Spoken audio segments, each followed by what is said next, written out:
देखिए दोस्तों, ये सवाल, एक आदमी के पास 16,850 रुपया है और वो इसी रुपये में से कुछ रुपया अपने छोटे बेटे के खाते में जमा करना चाहता है, कुछ रुपया बड़े बेटे के खाते में जमा करना चाहता है, जिनका उम्र 12 साल और 16 साल है। वो इस प्रकार जमा करना चाहता है कि जो जब उसके लड़के 120 साल के हो जाएं तो दोनों को बराबर पैसा मिले, यानी कि दोनों को बराबर मिश्र धन मिले।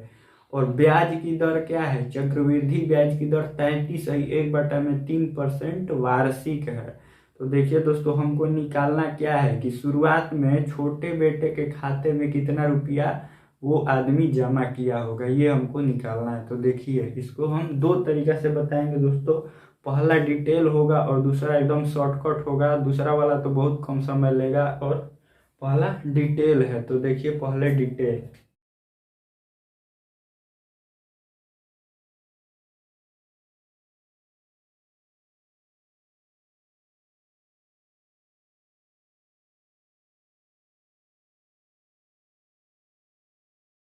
दोस्तों देखिए, 16,850 रुपया तो हम मान लेते हैं कि छोटे बेटे के खाते में ए रुपया जमा किया है और बड़े बेटे के खाते में बी रुपया जमा किया है।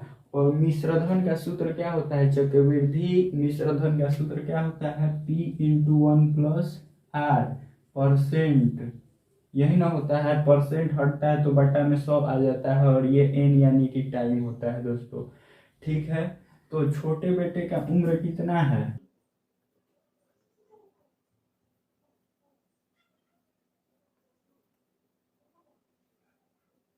छोटा बेटा 12 साल का है और बड़ा बेटा कितना का है? 16 साल। तो 120 साल होने में छोटे बेटे को कितना समय लग जाएगा दोस्तों? 120 - 12 बराबर 108 साल। ठीक है दोस्तों, और बड़े बेटे को कितना समय लगेगा 120 साल होने में? 120 - 16 बराबर 104 साल। ठीक है दोस्तों, ये 108 साल 104 साल ये है, यानी कि ये टाइम है एन। यानी कि इनको ब्याज मिलेगा कितने साल? छोटे बेटे को ब्याज मिलेगा 108 साल, बड़े बेटे को 104 साल। ठीक है दोस्तों, तो अब देखिए,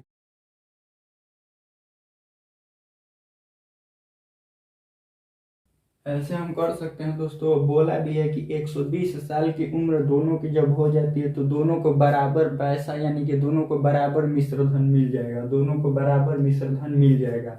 ठीक है, अब ए 1+ रेट कितना है? 33.1/3%। और टाइम कितना है छोटे बेटे के लिए? 108 साल। क्यों? क्योंकि 12 साल का तो वो है ही, तो 120 साल होने में और 108 साल उसको लगेगा, यानी कि 108 साल उसको ब्याज मिलेगा। यानी कि टाइम कितना होगा छोटे बेटे के लिए? 108 साल। और बड़े बेटे के लिए भी रेट तो उतना ही है दोनों के लिए। और टाइम कितना लग जाएगा बड़े बेटे में? 104, क्योंकि वो तो 16 साल का है ही, यानी कि 104 साल तक उसको ब्याज मिलेगा। अब देखिए, 33.1/3% बराबर 1/3 होता है दोस्तों।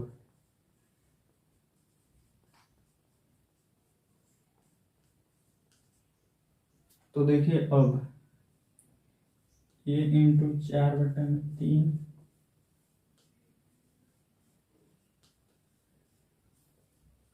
अब देखिए दोस्तों, अगर ये 4/3 का पावर 104 अगर हम इधर लाते हैं तो क्या होगा?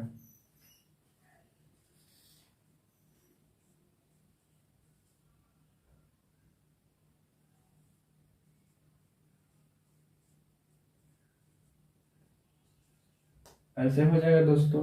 ठीक है, ये इधर आएगा यानी कि भागा में हो जाएगा। अब देखिए,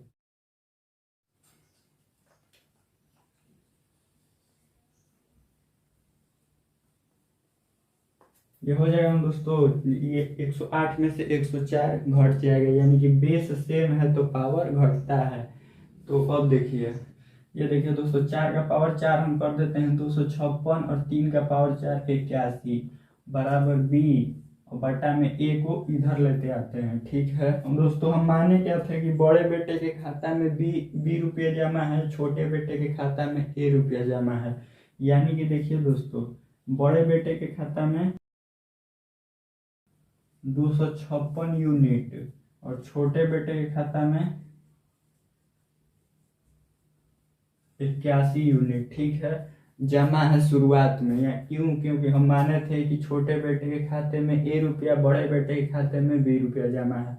तो दोनों को अगर जोड़ देंगे दोस्तों तो कुल पैसा, तो जितना पैसा आदमी के पास होगा वो तो हमारा निकल जाएगा। तो ये कितना हुआ? 337 यूनिट हुआ कुल पैसा जो पिता के पास पैसा है, यानी कि जो उस आदमी के पास पैसा है वो हो जाएगा। अब देखिए, और ये 337 यूनिट किसके बराबर है दोस्तों? 16,850, ठीक है। तो एक यूनिट बराबर क्या हो जाएगा? इसको भाग दे देंगे तो 50 बार में कट जाएगा। तो हमको निकालना क्या है? छोटे बेटे के खाते में। तो 81 यूनिट, 81 यूनिट बराबर क्या हो जाएगा? 81 गुणे 50 बराबर 4,050 आंसर, यानी कि छोटे बेटे के खाता में 4,050 रुपये जमा हुआ। और बड़े बेटे के खाता में 256 गुणे 50 हम कर देंगे तो बड़े बेटे के खाता में भी निकल जाएगा। अब देखिए दोस्तों, इसको हम शॉर्टकट से बताते हैं। देखिए दोस्तों, शॉर्टकट यह है कि केवल हमको उनके उम्र में अंतर पता रहना चाहिए, यानी कि छोटे बेटे और बड़े बेटे के उम्र में अंतर कितना है ये हमको मालूम रहना चाहिए। इससे हमको कुछ मतलब नहीं है कि 120 साल में उनको बराबर पैसा मिलेगा या 500 साल में बराबर पैसा मिलेगा या 1000 साल में पैसा बराबर मिलेगा, इससे हमको कुछ मतलब नहीं। तो देखिए क्या होता है,